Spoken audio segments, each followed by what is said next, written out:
and they don't really like me. Cause I can fuck your bitch and fuck your mom and auntie.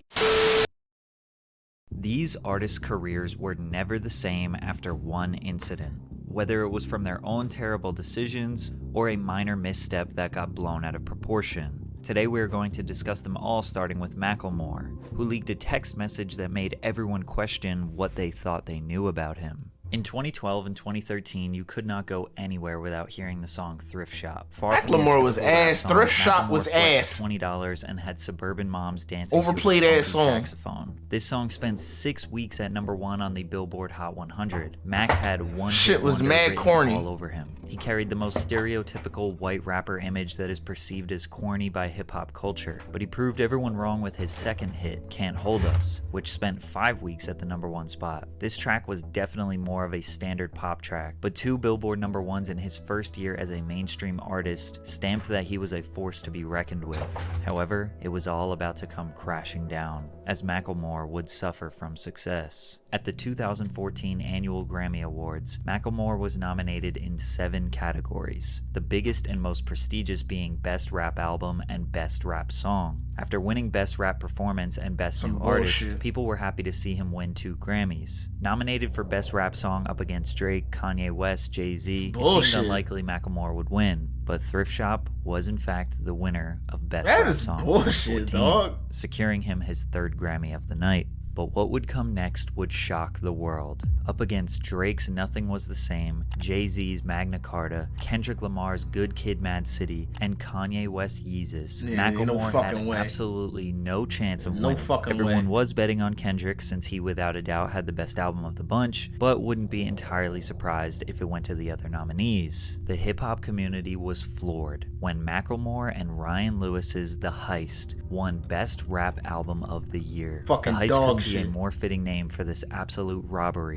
Macklemore was being cooked by the hip-hop community online, reminding him in every comment section that he didn't deserve to win. He felt so much pressure that he decided to text Kendrick Lamar and apologize. "You got robbed. I wanted you to win. You should have. It's weird and sucks that I robbed you. I was gonna say that during the speech, then the music started playing during my speech and why I froze. Would you even anyway, hit, you know why what would it you is. even hit Congrats Kendrick on this with year that and bullshit, your music. bro. Appreciate you as an artist and as a friend. Get the Much fuck love." off my phone. We wouldn't with have that ever shit. seen this text if Macklemore didn't post it to social media, which made it even worse and looked like he was just trying to get in the good graces with the public. Did you ever feel any way about him posting the text? I would have blocked him like that. Yeah, I think it was uncalled for, to be 100 with you.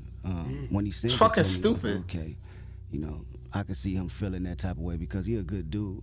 But I think for confirmation from the world, you know, he probably felt like he had to put it out there, which he didn't need to do. He didn't need to do, but they don't take nothing away from him anyway because I know where his heart is at, he cool. Despite Kendrick being cordial and saying that Macklemore meant well, hip-hop fans could never truly accept Macklemore as a part of the culture. They thought he was disingenuous, and they didn't really like his music in the first place, so this was an easy excuse to forget about him. He stepped out of the limelight, and many people suggest his music was never as ambitious ever again. He felt guilt, and that guilt ate him alive. His 2016 album, This Unruly Mess I Made, sold just 61,000 copies in the first week. Him and Ryan Lewis split up shortly after, and Mac released another solo album, Gemini, that did decent amongst his fan base, but ultimately he hasn't had any major mainstream success in almost a decade. But unlike Macklemore, he's trying to replace Macklemore with fucking to anyone, Jack Harlow, which is leading to one of the dumbest downfalls of all time.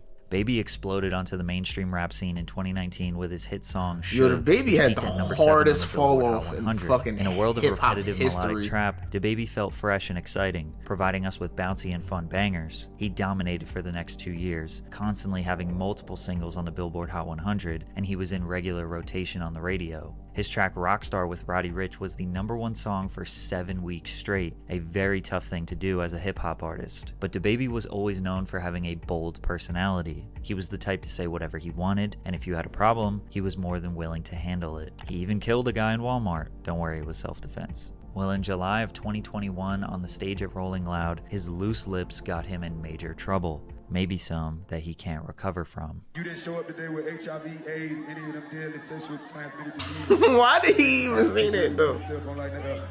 Lady, if your pussy smell like water, put his cell phone lighting it up. Fellas, lights up. Fellas, if you ain't sucking nigga In the parking lot, put your cell phone like this.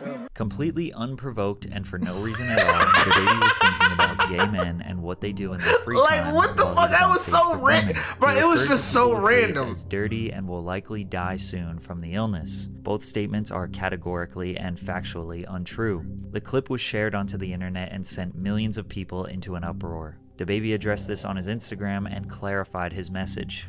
And then he said, fuck yo, I'm not apologizing. That's what that's called, because I'm a live performer. I'm the best live performer. I'm the live show killer. You interact with your fans. You get what I'm saying? Look, all the lights went up gay straight. You want to know why? Because even my gay fans don't got fucking AIDS, stupid ass.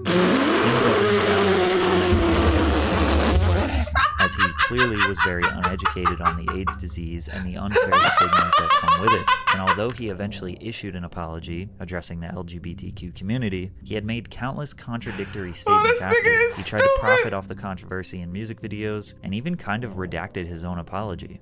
If I say what I say to get people to raise their cell phones and it's misinterpreted by people who watch a 5-second clip at home, you're not supposed to understand what's going on. You couldn't raise your cell phone if you wanted to, so you ain't supposed to be able to digest. Hey, yo, and he tripling down. Altered and shortened with a narrative.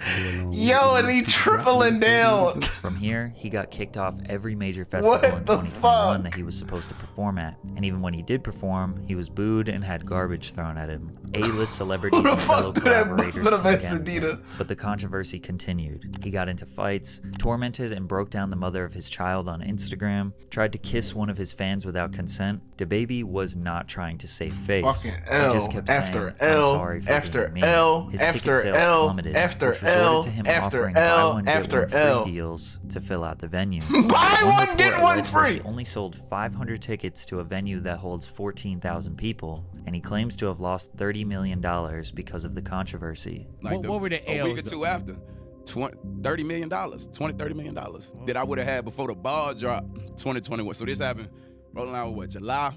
I had $30 million worth of shows on the schedule before December 31st. All he had to say was, "Put your hands in the air if you just don't care," and all of this could have been avoided. Or just not say, nothing and just perform the other song. CeeLo Green said. Put your hands in the air and just don't care. Is If you don't fucking. remember the name CeeLo It's Green the early or his 2000s, previous nigga. duo Gnarls Barkley, you definitely remember his two most iconic songs, "Crazy" and "Forget You." Crazy peaked at number 2 on the Billboard Hot 100 and spent 29 weeks on the chart. Forget You, which he released solo 4 years later, also went number 2 on the Hot 100 after spending almost a full year on the charts. CeeLo had a very unique voice and was undeniably talented. He pretty much only gave us 2 hits, but was an ever-present pop culture figure throughout the early 2010s. Whether he was hosting an award show, his own reality show, voice acting, I still want to being see a CeeLo judge Green on and Don Voice, Toliver song. CeeLo was loved and appreciated until some shocking allegations arose. CeeLo was accused by a 33-year-old woman he dined with at a downtown Los Angeles sushi restaurant of placing ecstasy, also known as MDMA or Molly, in her drink. The woman later told Los Angeles police detectives she woke up naked in bed in her hotel room with Green. CeeLo allegedly admitted to law enforcement that he took ecstasy, but denied drugging the woman's drink or committing sexual assault. CeeLo's sexual assault charges were dropped after prosecutors concluded there wasn't enough evidence to take that accusation to court,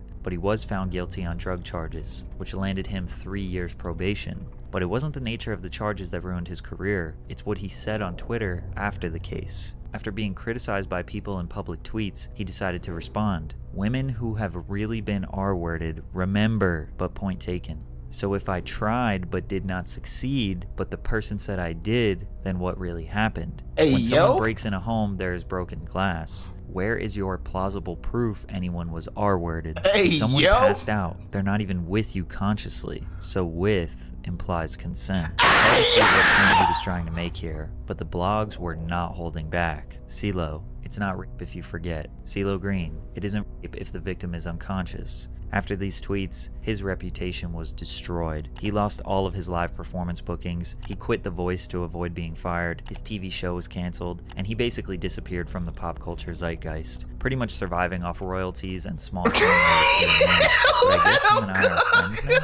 the fuck is...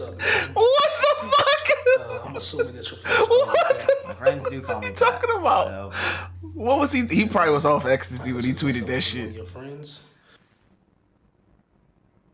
consider myself to be one of your friends. The next person on our list lost her career from something that was totally out of her control. In fact, it may have even been a setup. Janet Jackson is a woman who needs no introduction. She is the youngest of the 9 iconic Jackson family siblings. Although she was not a part of the original Jackson 5, she would go on to have a massive solo music career. Jackson signed the first of 2 record-breaking multi-million-dollar contracts with Virgin Records, establishing her as one of the highest-paid artists in the industry. She was named by Billboard magazine in the 90s as the second most successful recording artist of the decade in the United States after Mariah Carey. Over 100 million records sold, 10 Billboard #1 songs, 27 top 10 hits. She is easily the most successful artist on this list, which is why her downfall is even more tragic. The Super Bowl in America is always the most watched televised program every year, with an average of around 100 million people watching the game. The halftime show has historically been a major milestone in an artist's career, as it is the biggest stage they will likely ever be on. In 2004, Janet Jackson was asked to do the show, but not by herself, which was surprising since she easily had enough hits to do a full set. Instead, she only got to perform 2 of her songs. The other time was filled out by Justin Timberlake, Diddy, Nelly, Kid Rock, and Jessica Simpson.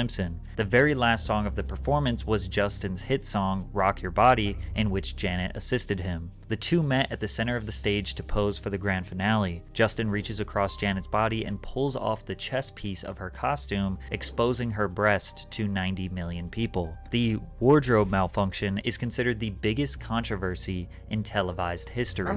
This incident was actually the inspiration for YouTube because of the difficulty finding footage to rewatch online. Now, to some degree, this was planned. Justin's intention was to pull the leather piece off her chest and expose the red underneath, but he ripped too much. In the split second the camera was on Janet, you can see her look down in shock. She tried to cover herself while Timberlake stood holding the ripped pieces of her costume and bra. The FCC received more than 500,000 complaints after the performance. CBS was fined $550,000, and the halftime sponsor AOL demanded a return of the $10 million advertising cost they paid to the NFL. Justin apologized, MTV apologized, Janet apologized, even though she later regretted it because it was an accident. The media went into an all-out frenzy. The FCC investigated the halftime show to see if this was a planned media stunt meant to shock the world, citing that because she was wearing a nipple covering, that was evidence this was all set up. Class action lawsuits were filed against Janet by random citizens, claiming that her sexually explicit performance deserved maximum punitive damages. Every talk show host in the nation dragged her.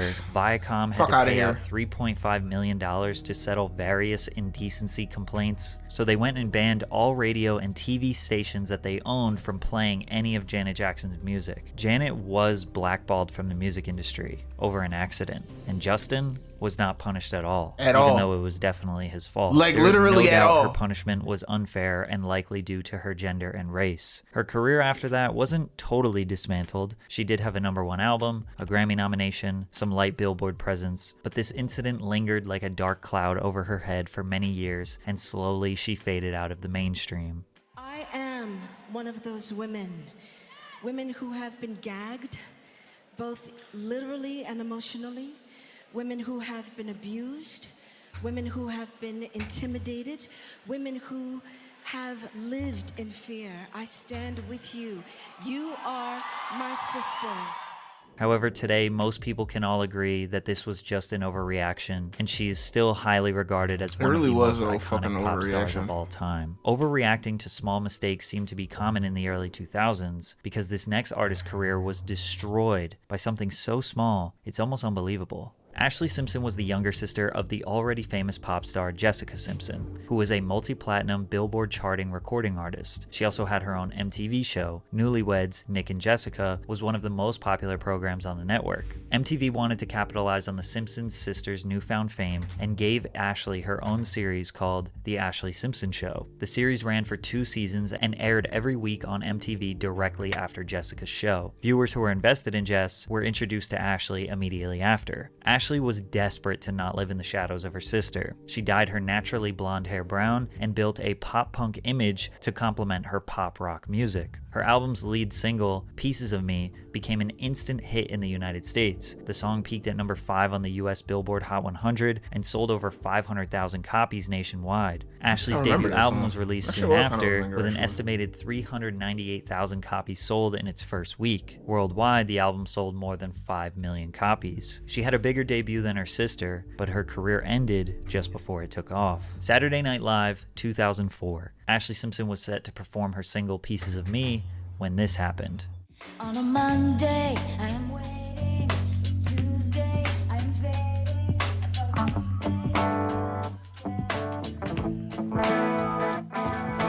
You might be kind of confused as to what happened. Basically, the backing vocals started playing before Ashley expected them, as it was her intention to lip sync her performance, but instead of trying to catch up to the song, she stood there in a panic, then hit this extremely awkward jig dance twice, before ultimately exiting the stage without saying anything. The show cut to commercial, and when it came back, she blamed her band. Ladies and gentlemen, what can I say? Live TV. Exactly. I feel so bad my band started playing the wrong song, and I didn't know what to do, so I thought I'd do a hoedown. I'm sorry. Tough. If she just told the truth right away, she may have been able to avoid the backlash. But instead, Ashley became a laughingstock. On a Monday, you saw me. On Tuesday, you called me. On Wednesday.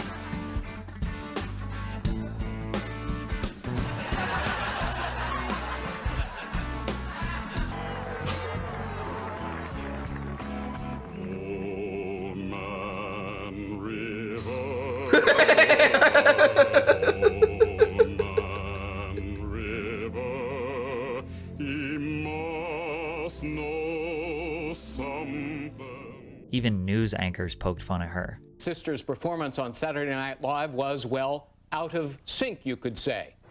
All right, sorry, we had to do that.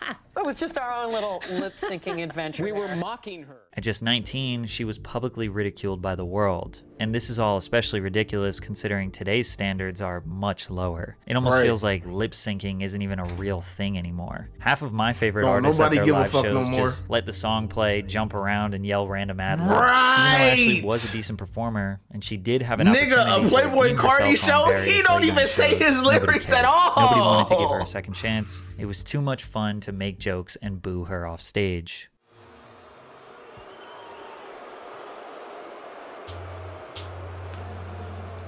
She did have a moderate comeback with her single Boyfriend in 2005, and her second album eventually selling 3 million copies worldwide, but she had already seen the peak of her music career, and as it slowly dwindled away, she maintained her relevance in the 2010s through relationships, various television projects, and her own social media. But the last person on our list has the most unexpected, shocking, and horrifying incidents that landed them in prison. Bro, this nigga was unhinged, bro. Silento's hit song, Watch Me. The song paired with the massive viral dance, the whip and the nay-nay. This nigga was completely unhinged. Of people doing the dance. With Vine and Instagram peaking in popularity, Silento laid the foundation for what would become extremely normal on TikTok many years later. He performed at award shows, on Nickelodeon, every talk show in America. The virality got the single to number 3 on the Billboard Hot 100, as well as 1.8 billion views on YouTube. Today, the record is 6 times platinum. Unfortunately, hip-hop dance tracks have a history of being impossible to outdo, because for every one that becomes culturally iconic, there are hundreds of cheesy failed attempts to recreate the moment. Silento waited 3 years to drop his album Fresh Outta High School, which failed to generate any buzz, and his second album went almost totally unnoticed. But before you could fully count him out, he made a decision that officially ended his career. On January 21st, 2021, the 23-year-old rapper was arrested for the murder of his cousin, 34-year-old Frederick Rooks, after a shooting in DeKalb County, Georgia. Police said officers found Rooks suffering from multiple gunshot wounds at a home off of Deep Shoals Circle. He was pronounced dead at the scene. Investigators did not have a suspect at the time. Responding officers were able to obtain video from the security cameras of multiple residents and later identified Hawk, or Silento, as the gunman. Silento was arrested February 1st, 2021, and then later indicted by a Georgia grand jury on 4 felonies: 1 count of malice murder, 1 count of felony murder, aggravated assault, and gun possession during the commission of a felony. As of now, the court has deemed Silento unfit That's my first for the time safety even of the hearing public somebody and being will charged remain with some shit like incarcerated malice murder. until further trial. Since the trial has not started yet, we don't That's know how I how know he this did nigga's it, we unhinged. don't know why he did it, and we don't know how long he might be in jail, but we do know is that his career is officially over.